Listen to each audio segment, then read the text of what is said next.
So, I am Lijah. I'm a multi-genre producer and DJ. I was born in Cambridge. I'm British-Ghanaian. I've lived in Bristol for the past 4 years. And obviously I just dropped Brighter Days I See. And now I'm about to move out to Ghana for a short while. I'm not sure on the return date yet. And yeah, I got into music, I'd say, kind of throughout my whole life, really. I'd say kind of from the ages of like 11, 12, when I could mess around on computers.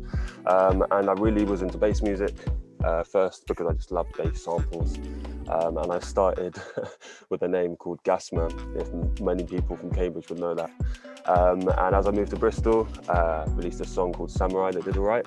And I thought, you know what, I don't want the Gasman name attached to this. So I was changing between Lijah and Gasman, and ended up sticking with Lijah, and that's my middle name without the E. And yeah, I just feel like it represents me a bit better.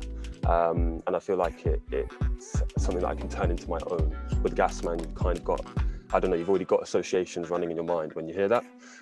With Lijah, I feel like I can really paint my own picture. And I feel like that's what I'm doing with my production and with the way that I produce and get out music. So yeah, Lijah, I am.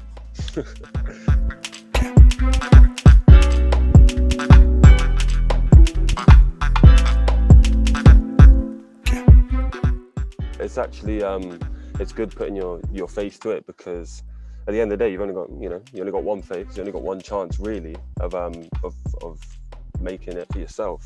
So I mean, I like the whole like hidden alias. It's kind of cool, but I just feel like people always want to mess with someone that they can look in the eye at the end of the day, you know.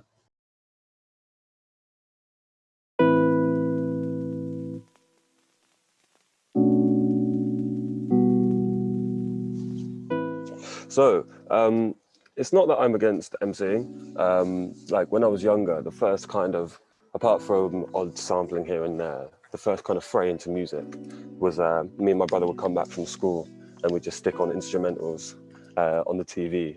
And I used to be better than him at freestyling, and then he suddenly got really good. And to be honest, that was like kind of the path that he took into it after I took producing, and it kind of just allowed me to focus more on production, because I knew that he was killing it with the vocal stuff, and what's the point in doing two things at once right now? I was only like 17, 18 at the time. But as I've gotten older, like I've been writing a bit more because I did spoken word when I was younger. And I've always enjoyed it as a way of expressing myself. And I think as my productions have evolved from one-dimensional bass music to, you know, a project of 10 tracks that encapsulates kind of like 10 different emotions, you know, I feel like I'm getting to the stage where after tightening a few things up, you know, I can really go for it, because I've got the experience and the knowledge now, and I've messed with industry people enough to know the problems behind it now. So yeah, I think it just started with producing because I've always just been a fan of great sound. My dad's basically grew me up on Akon, and damn, those old Timbo beats, and geez, you can't get better than that.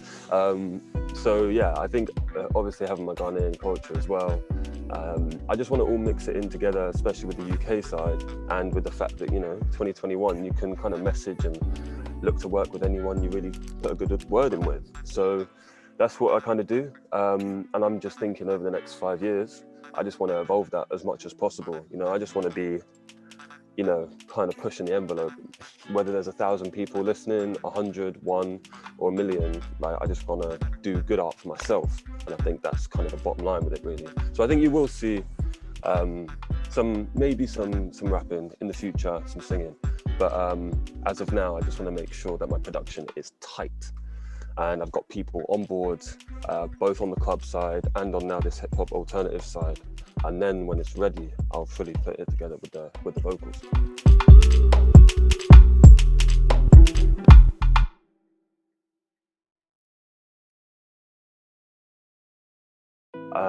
I think it's just been in the cards that have been laid out for me, that the amount of situations that I've just come to music at the end of the day, you know, whether it be a good day, a bad day, an average day, the cards always just seem to say, look, music is there for you.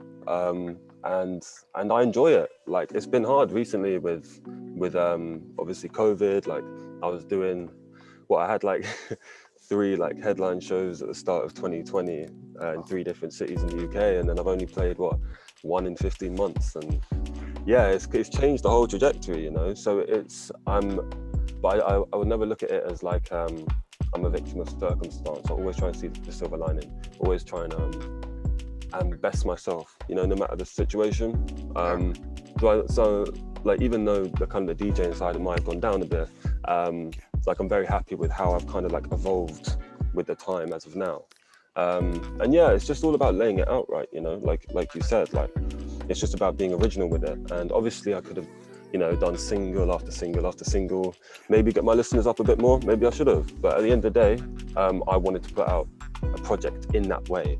So whoever does listen, they get the right perception, the right narrative from the project, rather than just hearing maybe 1 or 2 singles out of 10, and then they've missed the whole point, you know?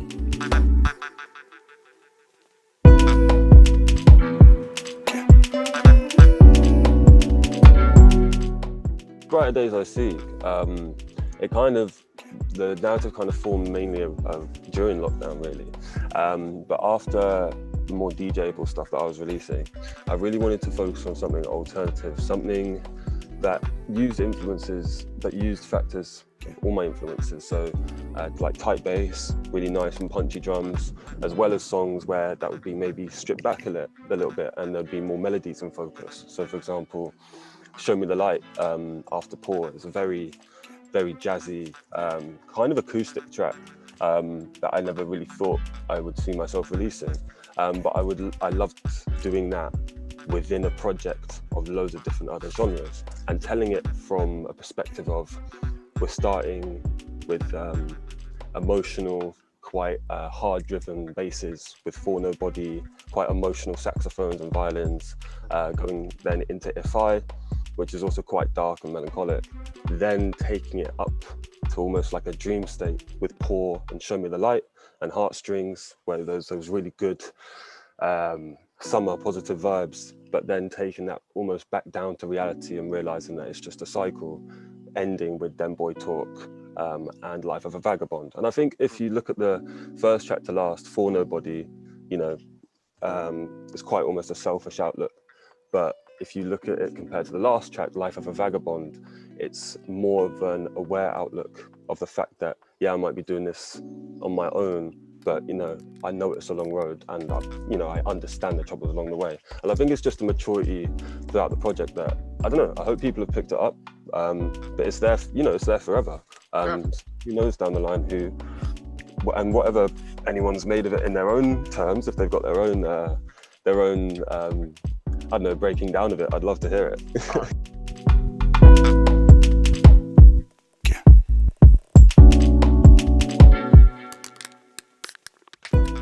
I like the fact that it's come across to you like that. Nah, I guess, yeah, in a way, but the reality behind it is that was meant to have a vocal on it, and to be honest, that would have been, it was meant to be like the kind of the shining star of the project, really, just because of how it worked. It was like the only actual studio session that I did for the project. All of the songs were recorded at home by people. I just had to send them the beat, and they recorded back, and whether they were at home or the studio, they just got me back the acapellas. Yeah, it's kind of crazy. Obviously I'd love to go to studio with people, but I'm not made of money. I don't really have a good enough setup in terms of vocal setup to be able to guarantee consistent quality in the recording itself.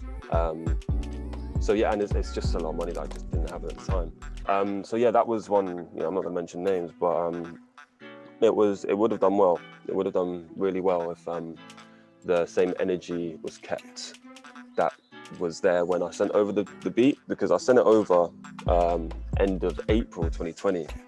And in the same day, I got a reply back saying, like, yeah, let's do this.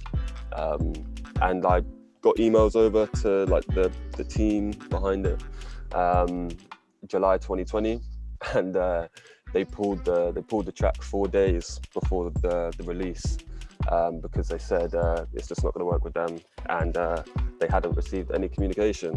even though we actually got over contracts and everything just to be safe. And look, what can you do, mate? I'm an independent artist, and I ain't really got a team behind me at the end of the day.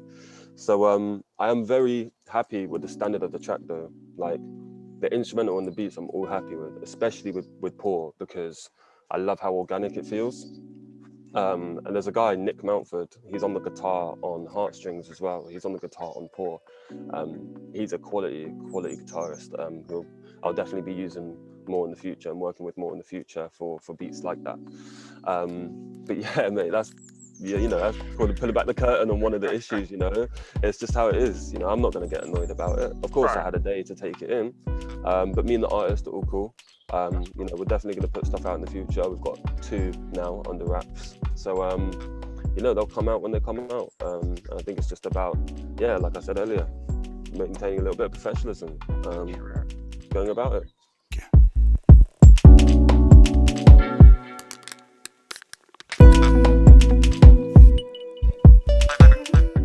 I'll tell you what the best way to describe it, I've always kind of been like a bit of a floater, So if you've got like 5-a-side, you're playing 5-a-side and an odd number, there's an odd number there, someone will put on the bib and just play with whoever's in possession. Like, it's kind of like that. Like, I'm just honestly, like, I'm just on good terms with a lot of people. I'm not really, I've moved a lot and I'm into so many things that I don't really think I've got like one core group, really. I'm just good with a lot of people, and there's definitely some, like, for example, Mini Juno, I can rely on 100% for the, like, she's insane. Bristol based. She definitely should have more listeners than she does. It's ridiculous. Vitamin G, the guy was on the FI, can rely on him for sure. Logan, Kote, there's a lot of men who are in the project who I can rely on. I'm just waiting. It's not like I send over every beat I maybe come across or think of. Like, I save the right stuff for them, innit? Like, I've had my days of like kind of testing the waters over time, especially with sending out loads of bass music over the years. So like, I kind of know what's best. So when I do send out a track to someone, it is with them in mind, straight away to be for it. And if they don't take it, like, the beat maybe might not even get used. There were like 3 or 4 beats that just didn't get put on Brighter Days I Seek, just because the artist I wanted just couldn't do it in time. And I was like, look, it's not right now.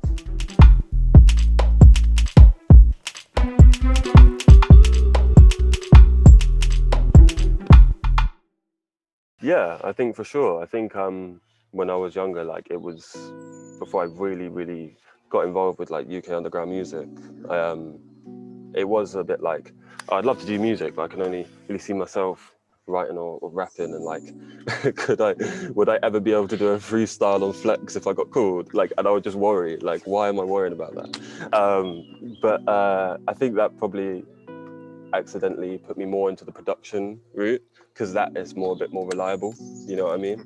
And to be honest, like, I just like being on computers when I was younger. So I think the kind of background aspect to it, and kind of almost a showing up unannounced aspect and not having to reveal too much, like, it's definitely a side that allured me. But obviously, like, it has changed a lot since I had that first like dream about it, because now you're really incentivized to kind of put more of a show on about yourself, and that's not really how I really want to conduct my thing.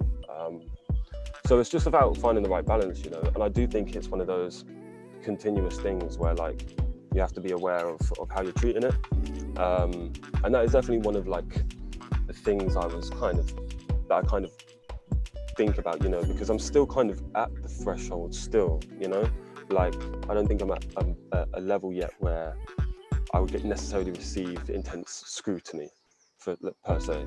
And when I get to that level, I need to be prepared for that change, because it's a matter of when, It's not even about like if at this point, it's just about having that mentality and understand that you need to be balanced every step along the way, Right. So that's something definitely that I've thought about and just been like, it's something I really like actively am aware of. I want to make sure that, I maintain that standard, no matter what situation I'm going to be in, because I guarantee I'm going to be in way more stressful situations in this industry, so.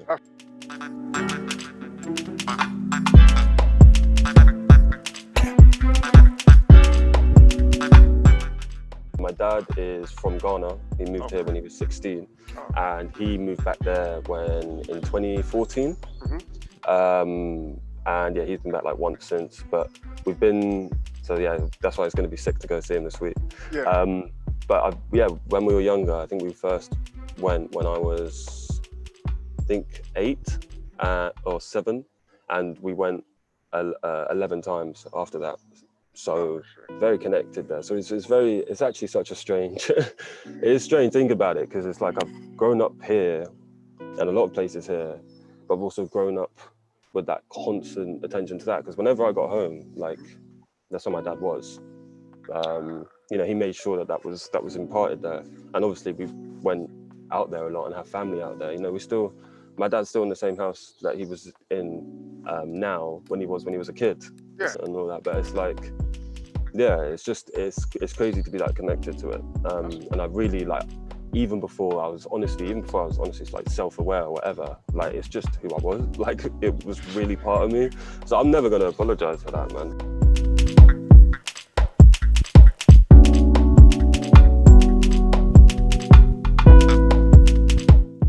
I think in terms of, I can always say that I've drawn influences from that. I think if you listen like across the genres I produce, there's always elements and certain bits of energy from just like African music, Afrobeats, dancehall, that I tried to get in there. Whether it's not necessarily been a whole song yet, but there's definitely been elements in there that I've included. But that is actually something I'm really excited to go and explore over the next like 6 months to a year, because and like I've developed relationships with a few people out there. Like I know some of the Comerica boys, some of the Osaka boys who are doing well with their drill. You know, they had Heady One and Stormzy over there recently, you know, dropping videos. So, you know, those men are doing their thing. And I know a couple boys like that who are getting on their Afrobeat kind of drill flex in Accra and Tamale. Yeah, I'm excited just to go and like kind of break from the boundaries of the UK for a bit and just see how that evolves with my music. So I've always been inspired by it, but I feel like now I've got a proper grasp, and especially when I'll be working with artists from there, really make the world a difference, you know, because they ain't gonna be unfettered, you know, they're not gonna be changed in the ways that they do their music just because I'm there or just because what someone from the UK thinks, you know. They come with passion every time. They're not trying to change it for anyone. So.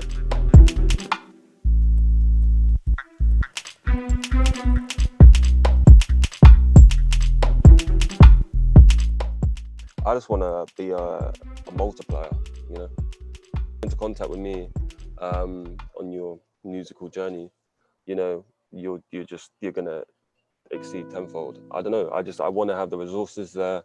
I want to have, in terms of my knowledge, my skill, as well as obviously the hardware and the actual music equipment and the space and the time, the energy, the mental capacity, and the connections to really just, you come in contact, we do something, you know, you can rely on working with Lijah, and you know what, you know, you're associated with that name, you know it's going to be good for your thing. And I think that's what I just want to maintain as my end goal. Like, I just want that to keep getting better and better and better. And it's not really like one concrete thing. Right. Saving up and making enough to get my own studio, first proper one, and start with some Lijah studios and see how that goes. The possibilities they're through the roof at the moment. That's why I'm excited to go and just disconnect and really bake in it and just see like, right, where is my next foot?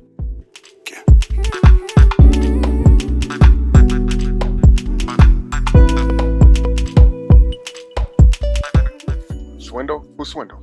I don't know. He's UK producer. He was signed to Butters. So Elijah and Skilliam, the guys I brought up earlier, they had him on the label alongside like Flavor D, DJ Q. So they're like the first real record label that I was a fan of, just as a music fan. And he's kind of went from, you know, playing DJ sets in like 08 with like Skepta and JME on MC back when they used to do like proper grime raves. and he's just transformed into a complete, I wouldn't say completely different beast, like he's always had it in him, because his bass production has always been so insane, and so like you can really hear like the passion in his music, like. But nowadays he's just working with the exact right artists at the right times, and he's just making the most original and the most original sounds, you know, coming from his influences with bass music, but now he's working with like original like vocalists, and he's getting like trumpet players in, saxophone players in, violin players in, getting orchestras in, doing all live string accompaniments and all that, like working at like Abbey Road Studios and stuff, like, or like that's the dream, like. And he's come from exactly what I've been doing, you know.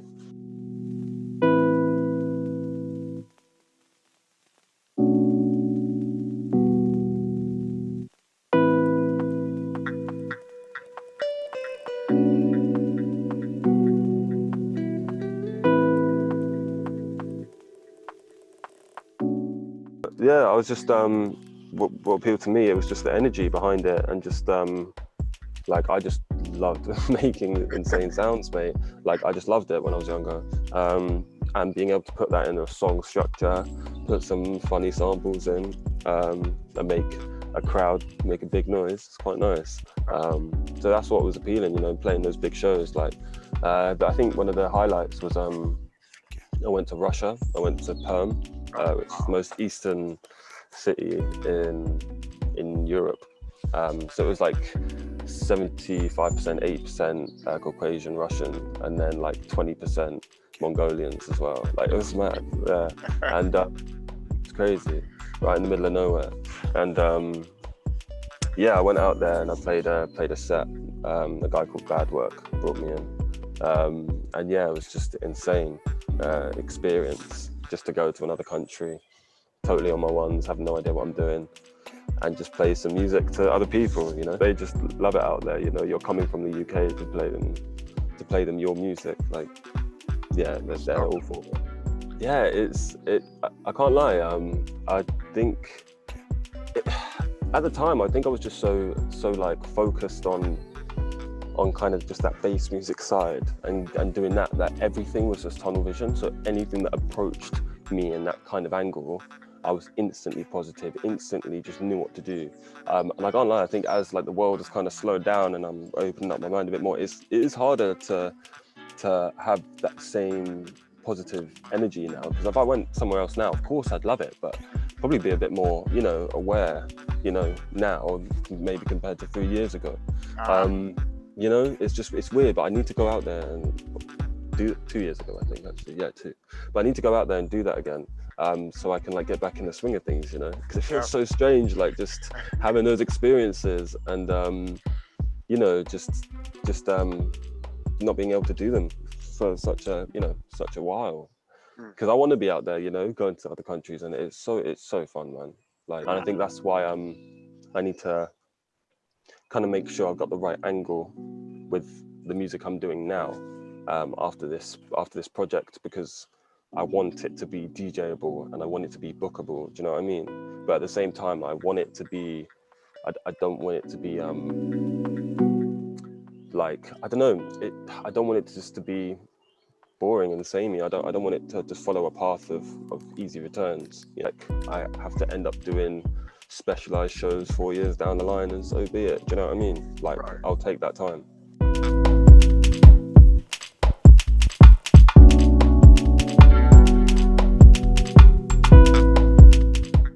You know what? I really like the way we've had this interview and this conversation today, because I feel like I've actually really presented finally I've presented like the accurate description, you know, about what Lijah is today. But I guess I'll end on Brighter Days I Seek, you know, the project that just came out. You know, I gave a bit of info. So yeah, if you haven't heard about this one yet, this is a 10-track project with 14 features from the UK, NYC and Toronto, right? So it's kind of an alternative an alternative hip hop project with some of my favorite artists that I've worked with over the past 1 to 2 years. These guys are just all artists that really should be supported more. I can't believe a lot of them just don't have a mad listenership already when the talent is so obvious. So that's something that I really wanted to do with this project, is just put people on and kind of just show off some creativity and have some fun with some artists that really do deserve more recognition. So Brighter Days I Seek, I have to give the credit to Harley, Vitamin G, because in If I was listening to If I, and it was one of the first songs that would have been produced for the project. And I was obviously thinking about the whole narrative at the time. And one of the lyrics he said was Brighter Days I Seek, really stood out as like a phrase, Brighter Days I Seek. And I was kind of working on the meaning behind that and how I could extract that into kind of like an album form. So I do have to give credit to Harley on that one, because when I heard that lyric, it just totally opened up my mind to like the whole possibilities of what the project could be. And I think it really encapsulated it well. I'm just really happy with how it all turned out. I think one thing that I'm really happy about is just the commitment, like from people, and allow me to like go into such a creative space and have their name, alongside it. And hopefully, in the future, this all kind of works out and is a really a proud part of their discography. And that's what I want Lijah to be, a proud part of anyone's discography or playlist, that they come across. So if you ain't heard of me before, yeah, Lijah, I do a lot of this different stuff. So I've released garage, footwork, bassline, tech, house, hip hop, grime. And there's a few unreleased ones too. So check it out, Lijah on Spotify, at Lijah.uk on Insta, at Lijah UK on Twitter and Facebook, if you are on Facebook anymore. Check it out. I might be doing a couple TikToks soon where I make some beats. I might be taking an MPC out to Ghana on Friday, so I might be finally making some beat videos and doing that maybe every now and again. So yeah, log into the socials, check it out on Spotify, and let me know what you think. And it's been a sick interview, man.